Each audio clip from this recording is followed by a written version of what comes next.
To give you context for this episode, Karen and John are partners. Michaela is graciously supporting Karen in her exploration. And as Karen shares her heart with us, it's important to notice how we have an amazing opportunity to transform our lives in the process. See for yourself.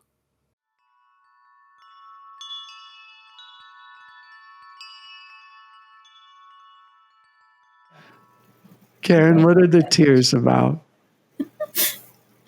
Well,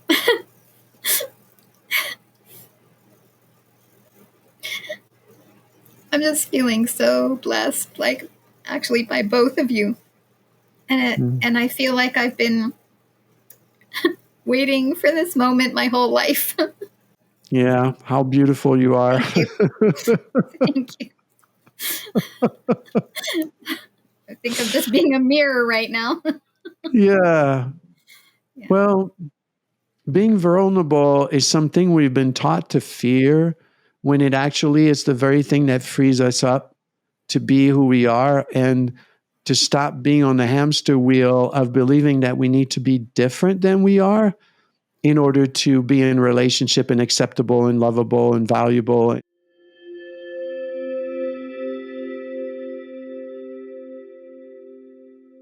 Yeah, I remember as a child being told to get something from the garage for my father. I don't remember exactly what it was.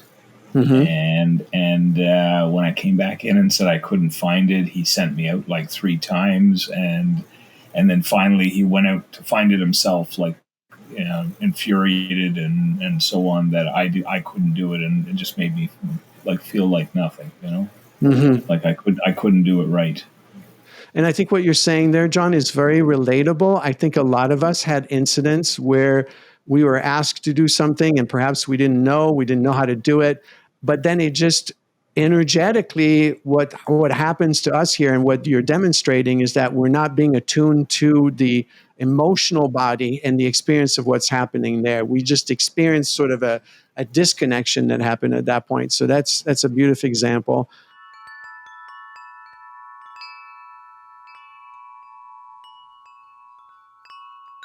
At the core, we're all wired for connection, and that when we run into really hardship is because the connection is broken. We're raised in what I call the correction way of living. And I'd like to start by taking a look at that dynamic. Perhaps all of us can remember a moment when we were younger where we were corrected or there was a lot of pressure put on us. But when we start looking at it more carefully, we start noticing that there were thousands and thousands of ways that we were corrected, which naturally build a cycle of a fear of rejection. It built a cycle of not attuning to our emotional body because that was ignored, and ultimately developing what we call false belonging habits. And those habits are ingrained in us. Usually we have 1 or 2 out of the 6 that are very predominant in our lives. So we're going to explore that today as well. So first we have to identify when it's broken and how this cycle happens over and over and how we fall into these false belonging habits in order to cope with these broken connection. Karen, do you have one? Yeah, it was a theme in my childhood and the way my relationship was with my mother, that if I was asking questions, too many questions, or speaking up at dinner when I was supposed to be quiet or something, I would get that look, and it was very subtle, but I knew the message, and I knew to be quiet and pull in, and it brought up a lot of shame as well. Ouch. You know, it's really amazing just listening to what you're saying, how I already feel within my nervous system, sort of this this pain from what you're describing, just this sadness of, I'm thinking, how many times did Karen get that look? You know, like if we saw a video of her growing up, perhaps we would recognize, like, wow, and that look was so powerful, right? In terms of what it meant. And we're not, when we're younger, we don't really have the ability to have discernment and understanding where necessarily our caregivers or our parents are coming from. It's just, for us, it's a moment where we basically feel crushed by this, because we sense that we're being disapproved of. We sense that somehow we're not okay, right? If we only understood that it was about the behavior, then we'd be okay. But the nervous system takes it as an attack on our character.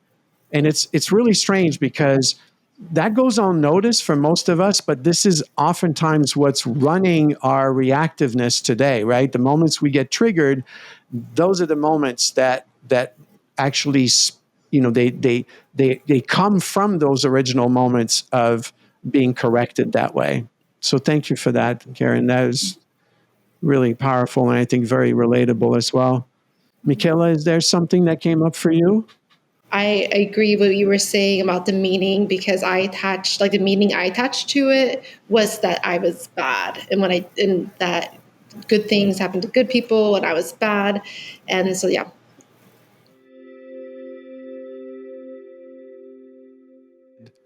If you asked a parent if that was their intention, what do you think they would say? Mm. They in a million years, they would never say, "Oh my gosh, that's how I wanted my child to feel."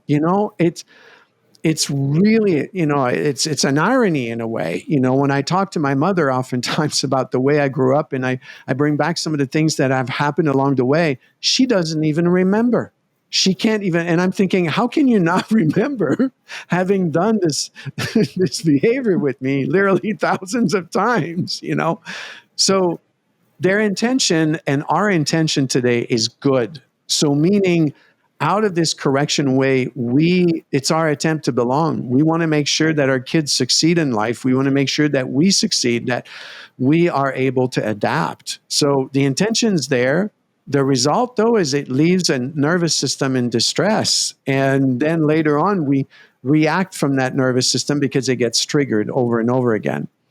If you can think of what's happening in your life currently that you find challenging right now. So if we can just take a moment, and we'll take a minute to check in around that. So it could be absolutely any kind of challenge that you're faced with. And what we're going to sort of look at is the dynamic of how this correction way that was basically inflicted on us, how that's affecting how we're able to deal with this challenge that we're faced with today, and how it's related to the broken connection. Karen, what would be a challenge that you are struggling with today? When there's a sense of, collaboration or something that we might have different things that we want to do. Just saying my opinion, I notice, what will come up in me is that I feel like I will be creating conflict just by sharing my opinion. And so I can be quiet and just go with the flow, but it's actually not, it may not, I have to check and say, do I really need to say something, or am I accommodating out of habit? So as you say that, I'm wondering how it is for you, Michaela. For me, what just happened in my body is just a lot of sadness started showing up. What did you experience, Michaela? Yeah, a lot of sadness as well. I think it was brave of her to share. Yeah, very brave. And I think it's great that she recognizes it, because it starts with awareness. And so I think that was really great that she knows, but that she's also able to articulate it in such an eloquent way. So Karen, if you go a little bit further, and can you come up with a specific example? We received an invitation to go to Mexico for 10 days in February. We were there last year. It's fantastic, and we would both love to go.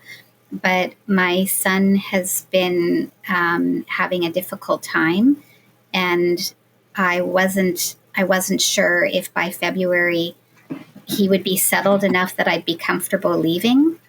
And it was just very hard to say, yes, I want to go, and I can't commit right now.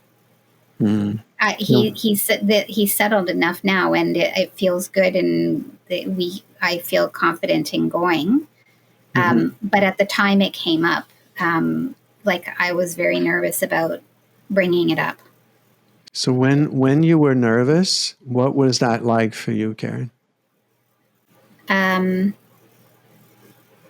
Yeah, I felt pretty,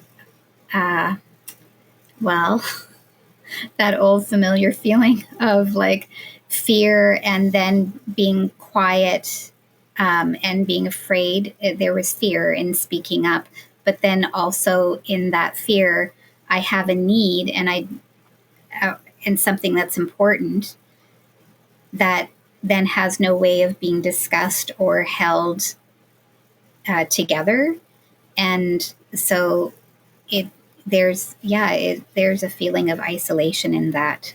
I can already feel sort of a sense of sadness that just rises up. And is that in that moment when you have this fear of speaking up, what is actually unfolding for Karen?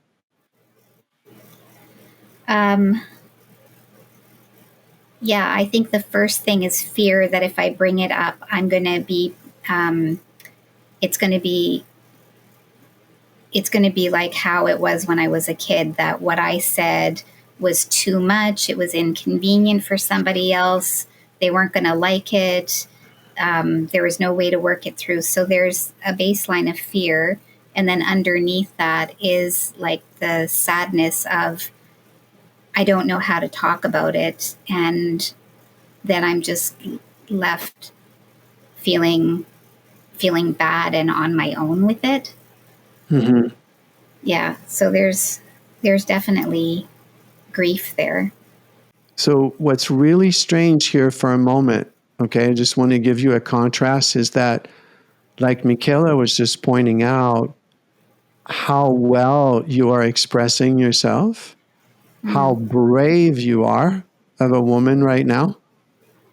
Are we still there, Michaela? Yeah, I'm still here.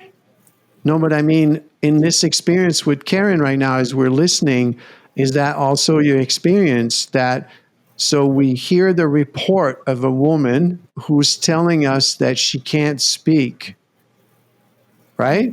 In Yeah. this moment of stress, there's high anxiety, yeah? And what I'm illustrating is the contrast between what she's reporting of in that moment and the woman that she is right now. Is there a difference between the two in your experience, Michaela? Difference between, yeah, I mean, she's talking about it in retrospect, like when she was talking about the trip to Mexico. Yeah, so she's talking it from a place of calmness. Yes, And so I think it's different from when the actual invite came and maybe the feelings that she was experiencing, like the anxiety of wanting to go, but not feeling completely, it's not safe to go, but comfortable going. So yeah, I think she's coming from a different space because it's not currently going on. do you recognize her as a powerful woman right now? Yeah, absolutely. Tell me Absolutely. about that. What do you recognize? Like it's and for me, there's a difference between sort of reflecting to someone what you actually see versus giving someone a compliment, right? Yeah. Well, so how I see her as powerful is that her ability, again, to express her feelings very clearly. She Yes, power in her voice, yes, able to reflect on it. This is how I felt. She's putting it in a past tense, not saying absolutely. how I am feeling, which is different. That shows me that that feeling is not currently going on. So that tells me that she was initially upset and she's moved through that to a place from fear to a place of power. Yeah, so that's my perception. So, Karen, is that true? Are you this powerful woman that Michaela just described? Yes. And yes. And I detected a laughter there, and I'm just curious about what's in that laughter.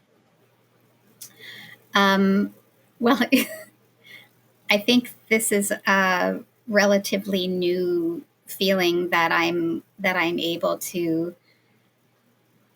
I found some confidence, and I've done some things that have been difficult, and been able to navigate things. So I think that that's a new feeling for me, and I don't walk around saying to people, "I am powerful."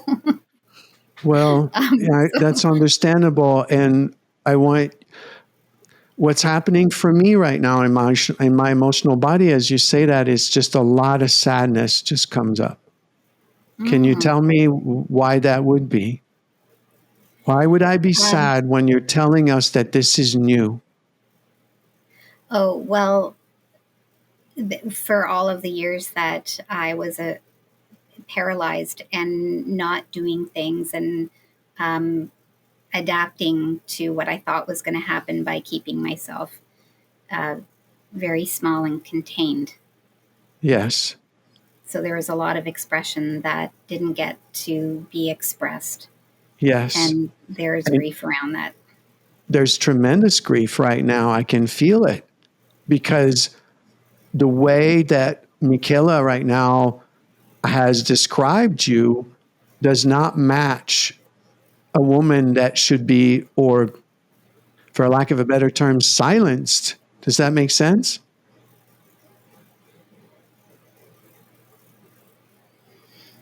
Yeah.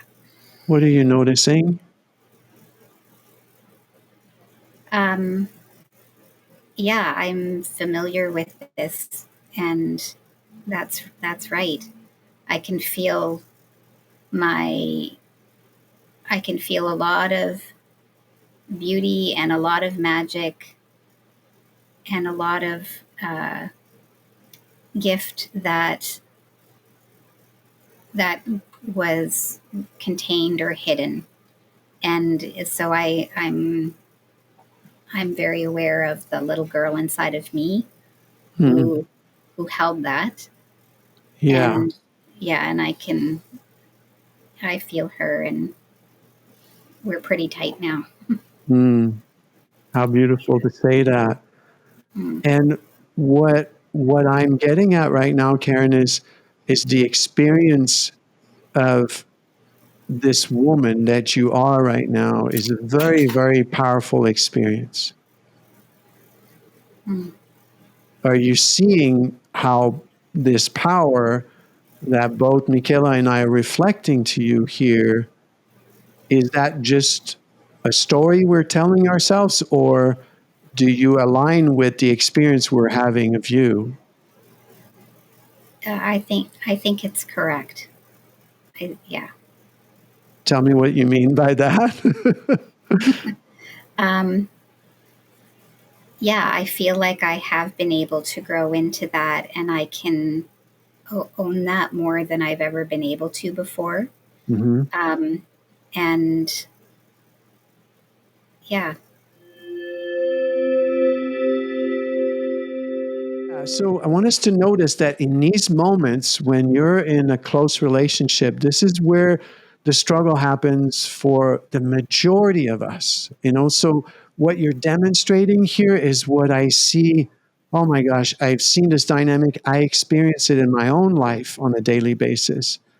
And can we have the courage for a minute, right, to pause when that moment happened? Because what is actually happening is that in that moment, this powerful woman, it's as if she doesn't exist. Do you concur with that statement? Yeah.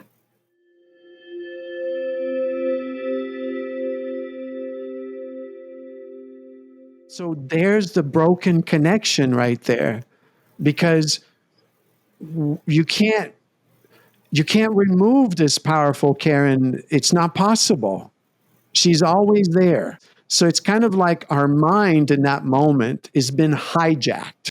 There's a dynamic, and it's been like proven in many studies, that the fear of rejection, okay, is the equivalent of as if I had to defend my life, as if I was facing a lion. Underneath that, it's my sense of value and my sense of lovability that appears to be in danger. And because we're raised in a correction way, and what you describe of this silencing sort of look that you describe that you receive, ouch. And that sends a direct message to the nervous system. If you want to belong here, you need to silence yourself. So anything that looks like that suddenly can trigger us into that state, and then we're sort of hijacked, and the powerful woman that we're with today is suddenly missing in action.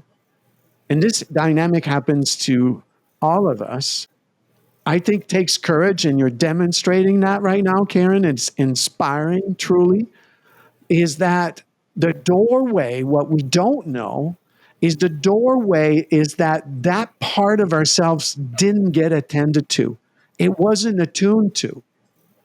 And that's why I keep bringing it back to the dynamic between this powerful woman and this dynamic of the ouch of this belief that you need to be silenced, and the hurt that lives in that. It hurts. Like I can feel it as I'm talking to you about it. Instead of disappearing in that world and going into the shutdown place that you describe, is what if we could actually attend and attune to this hurt, not trying to change it, not trying to fix it, not trying to move beyond it. But this is where the woman can appear, is by making the choice to attune to it. What do you think of that idea? I think that's my daily practice. Yeah, that's it, right? It's what's coming up inside, and how can I be with that, and how can I be the witness to that in myself when there was nobody there at the time. And that's the thing that changes my nervous system and allows me to find ground so that I can use my voice. And the other thing to add is I can be like brave to share that here because there is safety in my relationship. And so I can I want to thank John for if it wasn't safe, that wouldn't be the example that I would choose, but that's the one that's the most alive for me.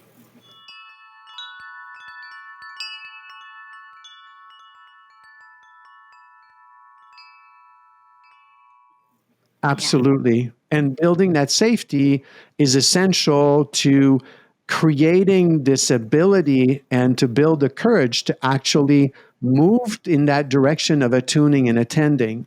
Now, here's the thing that's really, for most of us, where we get really caught is, I call it the subject, right? Which is we have a moment of triggered, and it's about a trip to Mexico, and most couple would stay on the trip to Mexico. And the argument would just go back and forth. Well, what about my son? Yeah, but what about us? And, whatever dynamic it would take. And that's staying sort of in what we've been conditioned to do, is staying on a level of that's very analytical and is attempting to sort of resolve whatever issue is rising up. But it's not resolvable at this level because the issue is underneath that. The other confusion, right? So the issue is in the emotional body, but the other confusion is how real it appears that John is probably being like your mother. Mm. And that is the most powerful aspect of conditioning, because I can guarantee you, after 20 years of working with people and couples, that is not the case. Mm-hmm. At all, like zero. But in that moment, do we have the capacity to see that? Very challenging. Once we attune, though, something shifts. It is not about Mexico, and it's not even about your son. It's about, does Karen, right? Does she remain lovable? Does she remain lovable if she speaks up?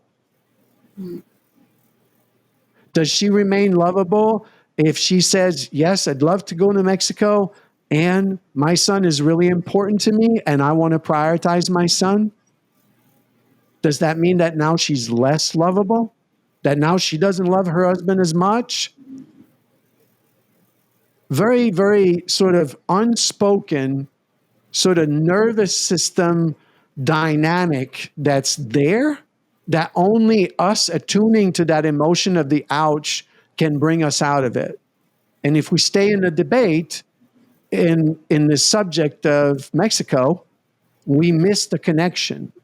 So the learning has been so transforming in my life that when this emotion rises up, this tension that happens is pausing, is like one of the most important steps that we can take, is to just pause and want to search for the connection instead of staying on the topic. I feel really blessed right now, Karen, by your sharing, your transparency, and really the powerhouse of a woman that you are. And I often notice that, I don't know if you heard it earlier when I was pointing out how powerful of a woman you are. Do you remember the statement that you made? Which one? Well, one of the statements that you made pretty closely is, yeah, but I don't go around bragging about this. I also noticed that one of the words she said when she was accepting that, she wavered on. Yeah. Instead of saying in confidence that I'm a powerful woman, you kind of wavered on one of the first words as you were starting to say that statement. And I thought, oh, you're not completely owning that. Right. So, and here's the thing about that is that, isn't that a wonderful thing? Like, I sense the desire for humility in this. Am I right, Karen? Thank you. Yes. And that is a crucial value, right? Yeah. The reason I'm pointing this out is that it actually has nothing to do with humility.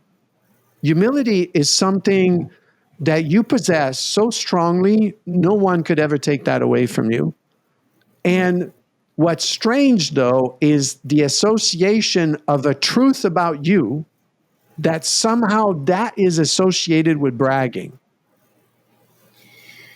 Yeah, thank you. There's a complexity with it because there does feel like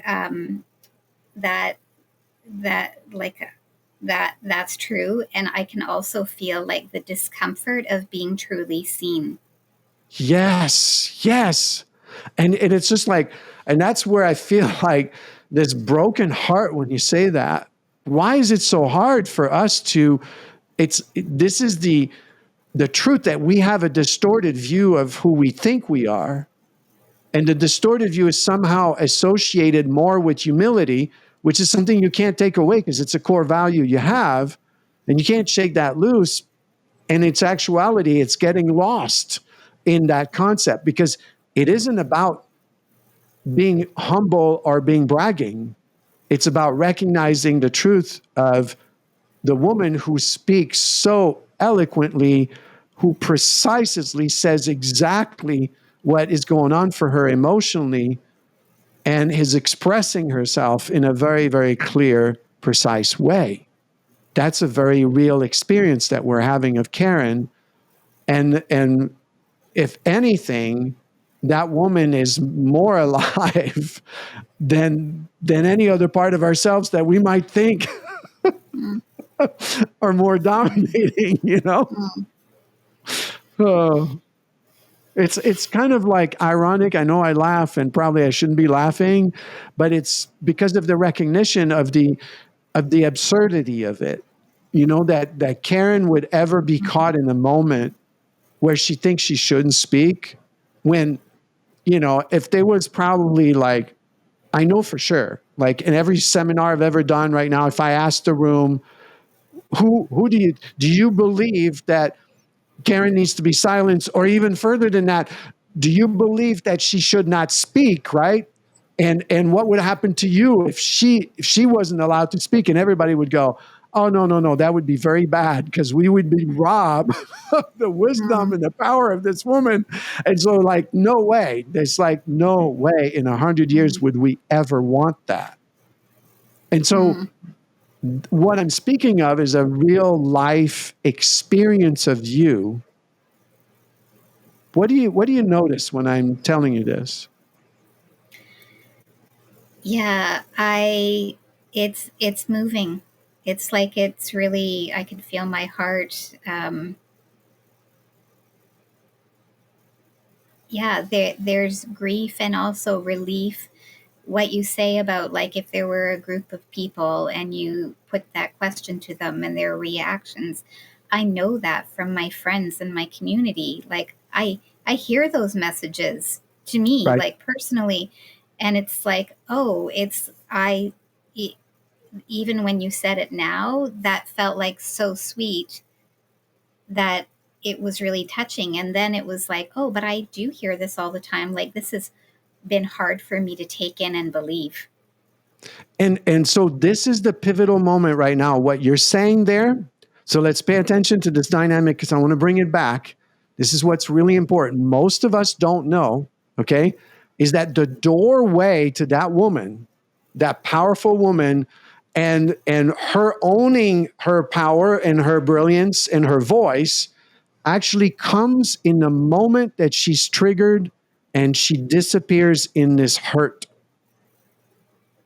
Right in that moment is where what I'm describing is that what we've been conditioned to do is to disappear in the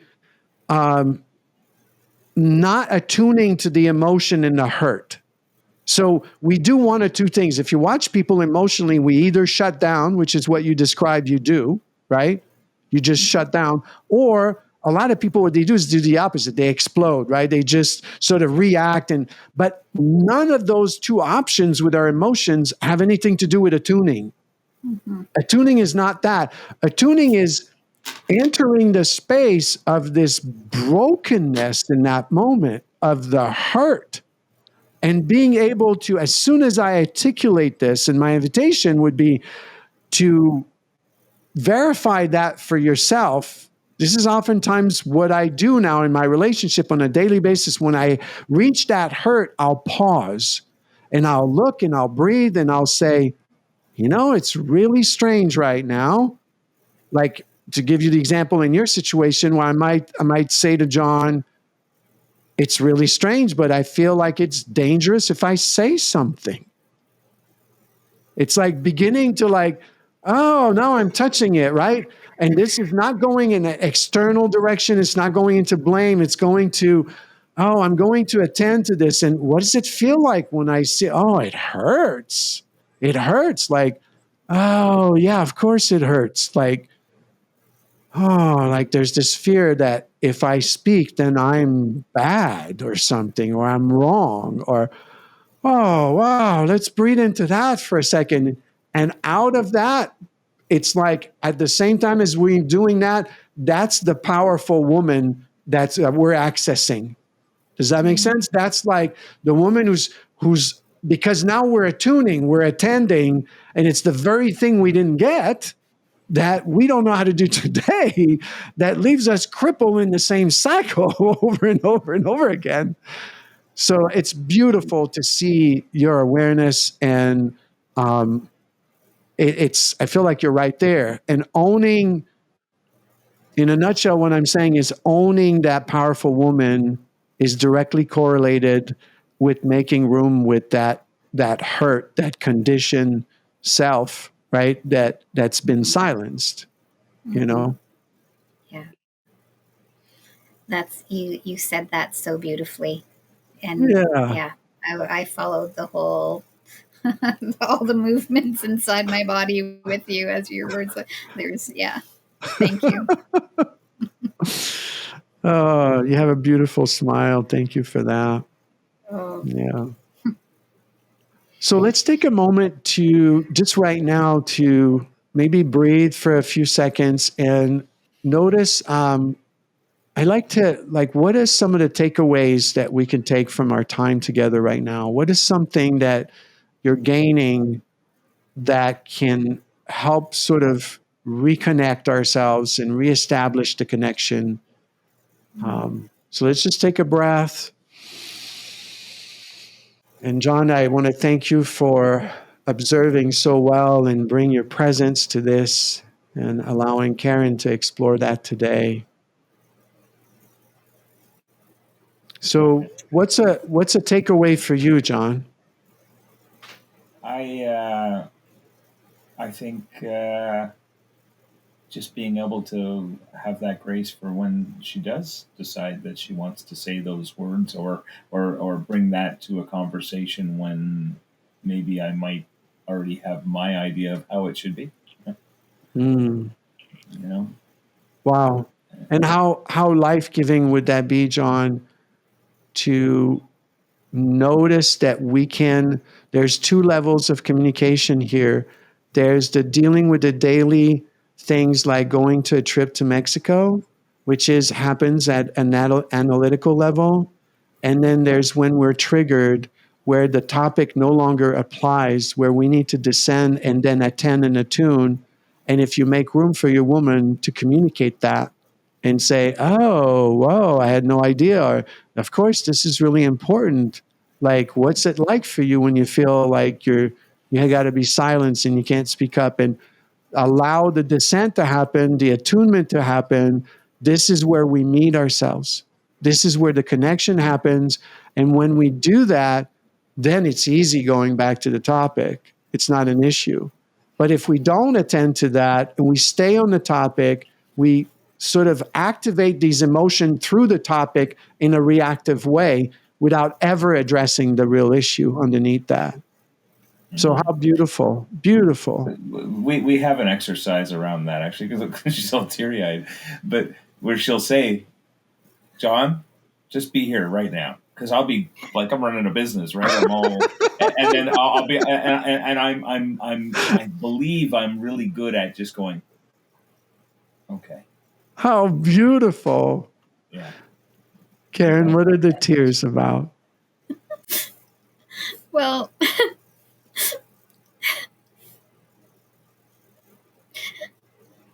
I'm just feeling so blessed, like actually by both of you.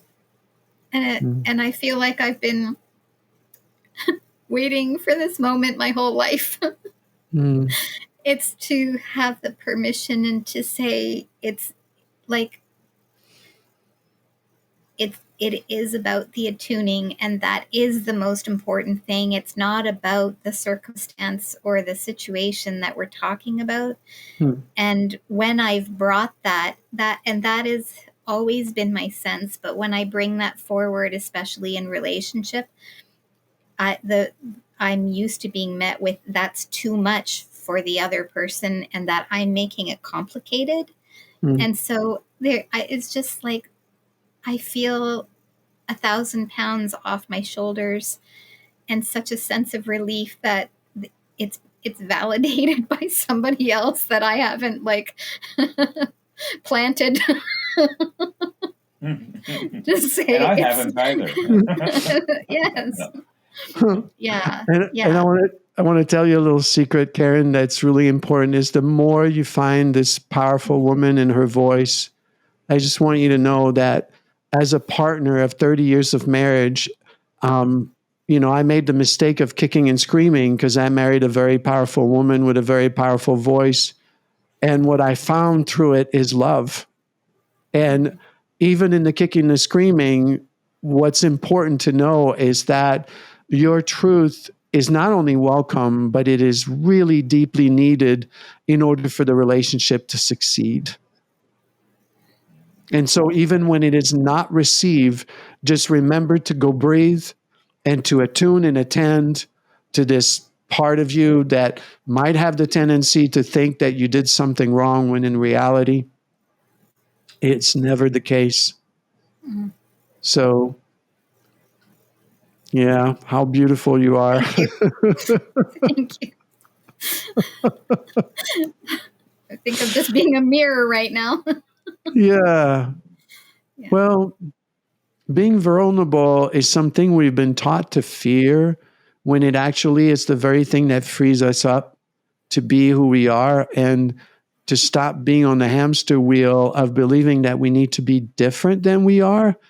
in order to be in a relationship and acceptable and lovable and valuable. And that's not, I know at the core of John, the last thing he wants is just to be with a woman who just oblige, right?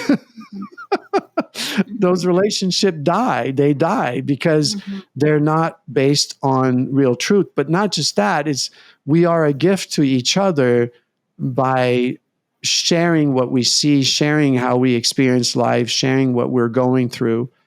And that's the real blessing of it. So, yeah.